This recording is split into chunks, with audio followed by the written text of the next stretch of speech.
한 드라마를 통해서 국민 유행어가 된 말이 있습니다. 끝날 때까지 끝난 게 아니다. 특히 이 말 선거 전국에선 더 그렇습니다. 총선의 시계는 이제 28일을 남기고 있습니다. 오늘은 여당의 총선 준비 상황 들어보겠습니다. 김민수 국민의힘 대변인과 함께합니다. 대변인 반갑습니다. 네, 반갑습니다. 김민수입니다. 예. 네. 자, 국민의힘 선대위가 꾸려졌습니다. 한동훈 위원장, 원톱에 나경원, 안철수, 원희룡, 윤지옥 이렇게 4인 체제 이렇게 가는 건가요?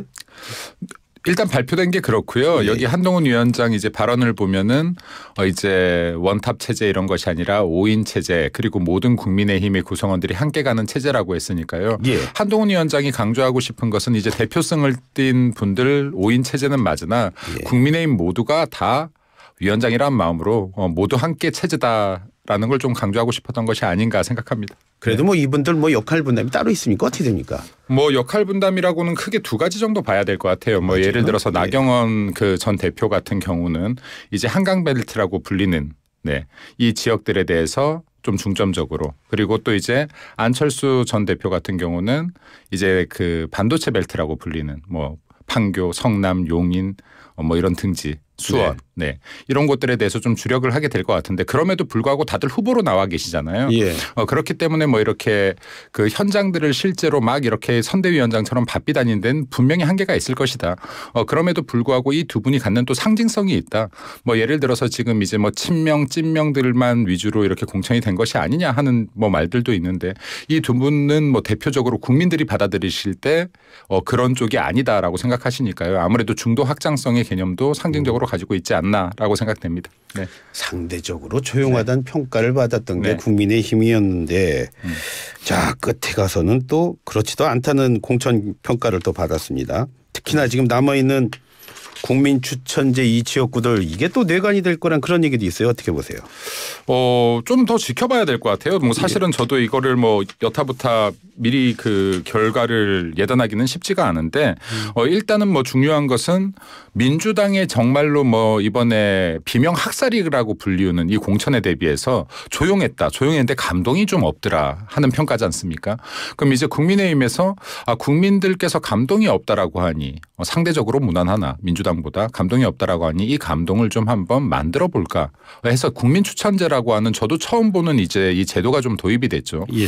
해서 국민들께서 만약에 10분 이상이 어떤 특정인을 이렇게 추천한다라고 넣으면 이 사람이 자동으로 후보 등록을 한 걸로 되는 겁니다. 예. 그래서 예를 들어 앵커를 만약에 저희들이 10명 정도가 이렇게 추천을 했다 그러면 본인 의사와 상관없이 후보 등록을 한 걸로 간주하는 겁니다. 약간 참신하죠, 이거 자체는. 그래서 이제 이 안에서 서류 검토를 해서 이제 이 서류 검토에서 통과된 사람들이 이제 면접을 실제로 이제 의사를 물어보고 면접을 진행하고 있는 건데요. 일단 한 180명 정도가 지원을 했다라고 해요. 그러면 뭐 이제 비례 확정 순위가 뭐 18에서 20번 정도까지 본다 그럼 10배수 정도가 지원했다. 그리고 지금 이제 뭐 이 면접이 이루어지고 있으니까 좀 더 결과를 지켜보면 또 뭐 혹시 모르겠습니다. 국민들께서 감동할 수 있는 결과물이 나올지 기대해 주시면 될지 않을까 싶습니다. 지켜보도록 하겠습니다. 자, 그런데 어제 경선 중성동을 경선 결과 했더니 하태경 의원이 승복을 보류를 했어요. 그러니까 의도적 조작은 아닐지라도 뭔가 착오가 있었던 것 같은데 하여간 여하튼 간에 원데이터 한번 보고 싶다 그런 요구를 했는데 데이터 공개돼요? 제가 이게 제도적으로 어떤지 모르겠어요. 예를 들어서. 근데 공개할 수 있는 범위 선상에서는 이미 한동훈 위원장께서 공개 못할 이유가 없다라고 했기 때문에 공개할 수 있는 선상이라면 공개하지 않을까라고 개인적으로 판단됩니다. 그리고 제가 볼 때는 이제 이러한 잡음들이 물론 지금 야당에서도 일어나고 있고요. 그리고 이제 뭐 우리 당에서도 일어나고 있는데 이런 생각이 좀 듭니다. 경선 과정이 좀 바뀌었으면 앞으로는. 이번은 끝났지만은. 왜냐하면 국민들께 전화 한 통이 와서요. 1번은 누구고 2번은 누구예요. 누구 선택할래요. 이게 단 거잖아요. 경선 과정이. 그런데 국민들이 이 사람의 정책 안내도 한번 못 들어봐요. 그래서 이게 진짜로 국민들을 위한 경선 과정이 되기 위해서는 이 후보들에 대해서 여든 야든 이 후보들이 이 지역을 위한 정책 그리고 어떠한 법안들을 발의하고 싶은지 국가를 위해서 어떠한 자세로 임하고 있는지 이런 것들을 평가할 수 있는 이 사전 제도들이 좀 더 보완되면 좋겠다라는 생각은 개인적으로 듭니다. 이번 경선 과정 개인적으로 좀 속상했습니까? 개인적인 개인적으로 뭐 전혀 속상하지 않았습니다. 네, 왜냐하면 이미 상한 거 지금 와서 상했다고 해봐야 의미 없으니까. 네, 뭐 속상하지 않았습니다. 네. 아, 솔직하십니다. 예. 자, 5.18 폄훼 발언으로 물의를 빚은 도태우 후보 말이죠. 한동훈 위원장이 재검토 요청까지 했는데 공관위에서는 만장일치로 공천 유지하기로 했다고 조금 전에 그 김영민 아나운서 얘기하더라고요. 자, 이렇게 되면은 한동훈 위원장의 뭐 리더십에 좀 생채기가 나는 건 아닌가요? 아니라고 봅니다. 네, 개인적으로는. 왜냐하면 국민들께서 용서해 주시는 선상이 있다라고 봐요. 예, 국민들께서.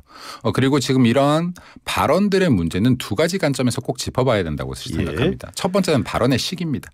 네, 그리고 두 번째는 이 발언에 대한 현재의 태도입니다. 네. 근데 발언의 시기로 보면은 이 발언을 했을 당시의 시기가 공인이냐 아니냐 그리고 얼마나 지난 일이냐 굉장히 중요한 부분 같아요.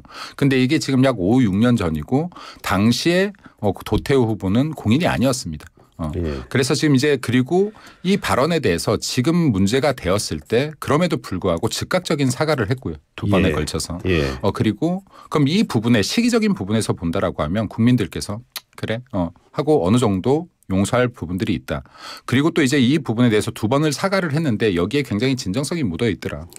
왜냐하면 한동훈 위원장은 국민들 정서에 해할까 봐 그래도 다시 한번 심의할 것을 공관위에 요청을 했죠. 그런데 공관위에서 이 검토를 해보고 나니까 진심으로 이에 대해서 반성하는 모습을 보이고 있고 또 5.18 정신과 그리고 이에 대한 우리 당의 정강 정책에 이 뜻을 충분히 헤아리고 있다. 그리고 여기에 적극적으로 동의한다. 라고 했기 때문에 공천을 유지하겠다.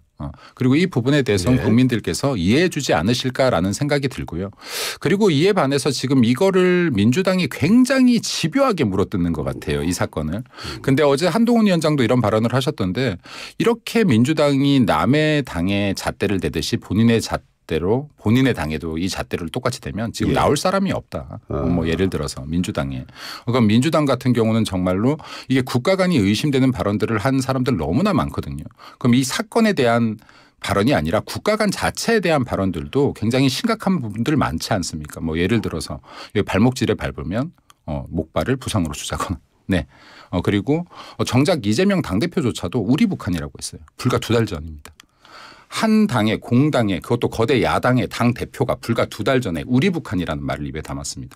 이런 거야말로 국가 간을 의심해 봐야 되는 것이 아닌가 하는 생각이 듭니다. 그래서 민주당이 만약에 이것을 가지고 남은 28일 동안 이 발언을 무기로 어떻게 사용해 보겠다라고 생각하면 되돌려 맞는 게 훨씬 많을 것이다 라는 말씀 드리고 싶습니다. 예, 대변인은 그렇게 말씀하셨지만 다른 게 아니고 5.18 민주화 운동에 대한 얘기를 했기 때문에 자 대구 뭐 그 지역은 뭐 영향이 없을 수 있겠지만은 하지만 수도권 혹은 중도층에서 바라보시는 분들은 이거 뭐지 그러시진 않을까요?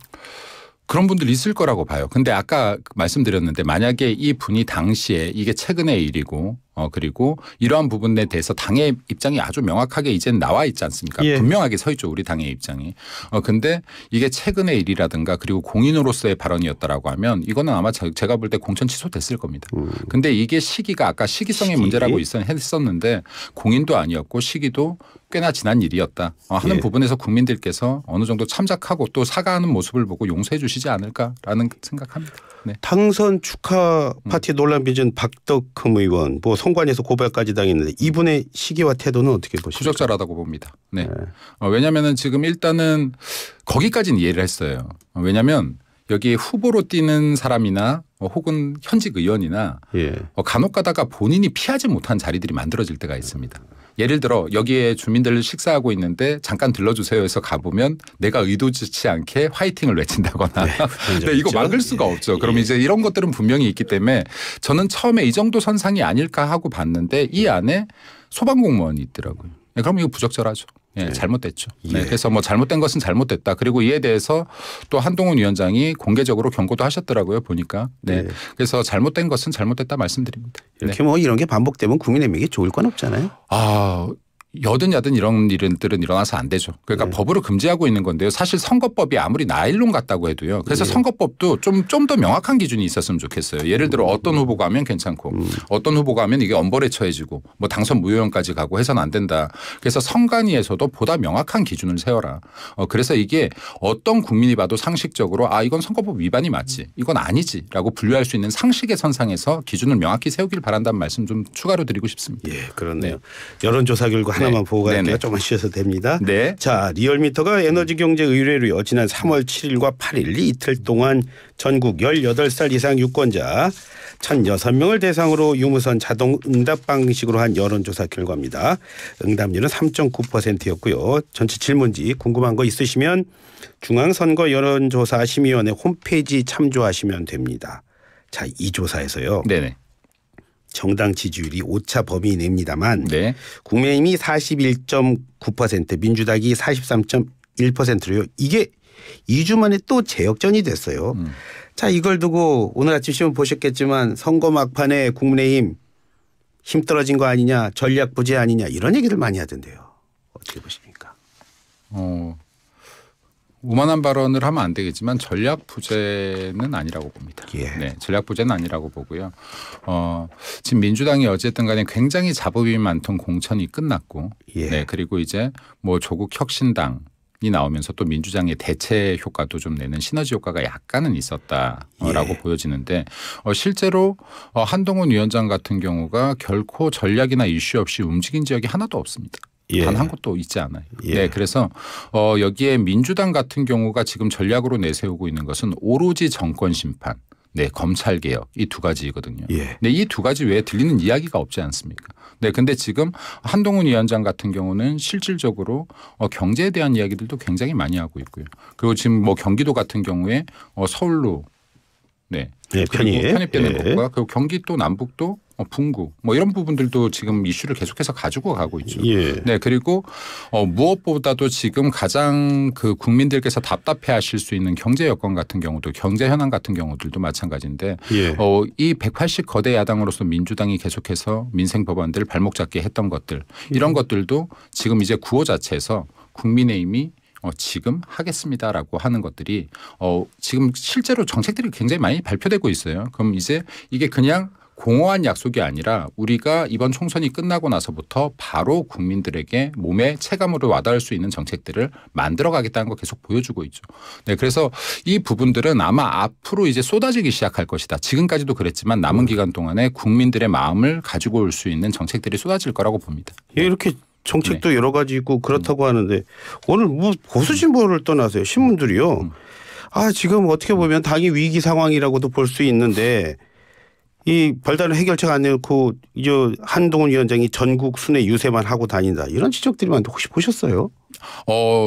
제가 볼 때는 꼬투리 잡기다. 왜냐하면 네, 이재명 대표는 지금 이제 개항을 해서 지지율이 잡히고 있고요. 예. 네, 거기다가 법원도 많이 왔다 갔다 해야 되고요. 전국 순회하고 싶은데 지금 못하고 있죠. 아무래도 발목이 잡혀 있습니다. 지금 본인의 사법 리스크 등등으로. 근데 이거에서 정말로 자유로운 내가 지금 총선 출마도 안 하겠다라고 했고 사법 리스크도 없고 정말 100% 올인해서 나를 던져서 이 선거에 뛰어들 수 있는 한동훈 위원장에 대해서 얼마나 부럽겠습니까? 그런데 이런 거에 대해서 정말 말꼬리라도 잡아보자라는 식으로 나온 것이라고 판단되고요. 그리고 지금 한동훈 위원장이 현장뿐이 뛰는 게 없다? 이게 1번이어야죠. 네. 예. 현장에 가서 지금 여기 그 선대위원장 최고 선대위원장이 현장에 가서 주민들의 목소리를 듣고 손을 잡아주고 또 거기에 필요한 정책을 가지고 가서 예. 이 정책을 우리가 시행할 것이라는 또 확언을 단지 후보가 아니라 후보 한 명이 하는 것보다 여기에 선대위원장이 가서 얹어주는 것 그리고 예. 또 정부가 함께 밀어줄 것이라고 하는 것 이것을 각인시키는 것은 여기 주민들에게 굉장히 큰 선거 효과죠.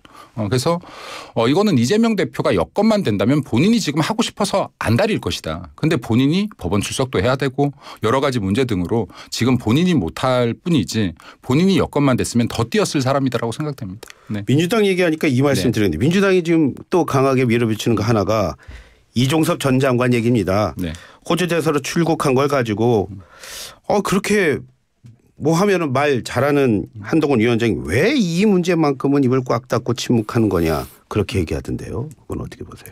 그 한동훈 위원장이 완전히 침묵한 것 같지는 않은데 또 한동훈 위원장이 침묵했을 정도면은 저한테 물으시면 또 되게 곤란하잖아요. 근데 이거 사실은 최상병 사건 같은 경우는 너무 가슴 아픈 사건이에요. 그리고 제가 드리고 싶은 말씀은 이때 제가 연결식에도 다녀왔습니다. 저도 육군 장교 출신이기도 하고요.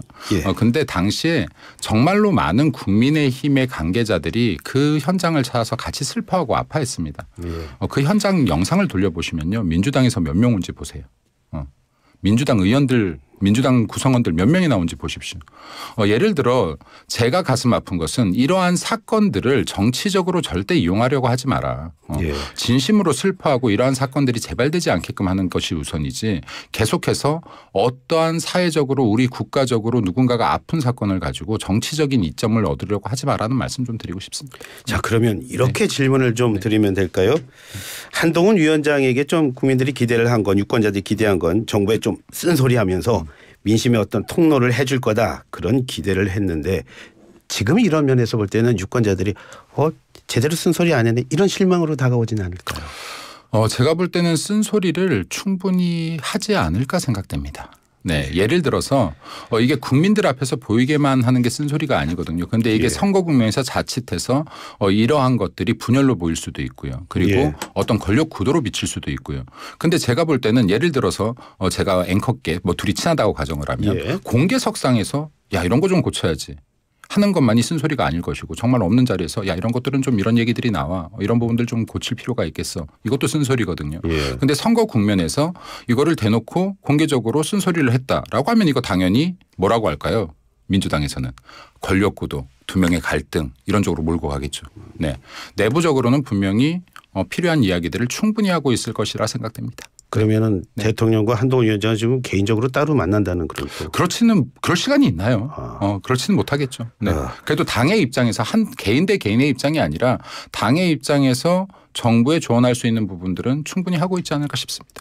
네. 대표님 최근에요. 조국 혁신당의 지지율이 예사롭지가 않은데 자, 이 조국 혁신당이 이렇게 어떻게 지지를 받는 거 이거는 국민의힘 정권을 향한 어떤 강경한 전략이 힘을 받고 있어서 그런 거다. 그런 분석도 있는데 그런 분석에 대해서는 어떻게? 말도 안 되는 소리라고 생각합니다. 왜냐하면요. 제가 이 이야기를 정말 끊임없이 하는데 조국의 강을 건너야 된다라고 민주당 내에서 그렇게 외쳤던 것이 5년 10년 된 사건이 아니에요. 불과 2년 3년뿐이 안 된 사건입니다. 네, 그리고 나의 딸을 의사를 만들어 보겠다라고 해서 어떠한 비리들을 계속해서 저질렀던 사건이에요. 국민들이 온 국민이 분노하게 했던 사건입니다. 민주당이 정권을 빼앗기게 했던 핵심 사건 중에 조국의 사건도 들어 있습니다. 네, 근데 그리고 이 사건에 대해서 단순 혐의가 아니라 지금 조국 전 장관 같은 경우는 재심에서 지금 판결까지 받은 건이에요. 아직 대법원 판결을 남겼다고 하지만 대법원 판결에서 판례가 뒤집히는 경우 3%뿐이 안 됩니다. 네, 거의 희박합니다. 자, 그러면 이게 거의 확정 판결이라고 봐야 되는 것인데요.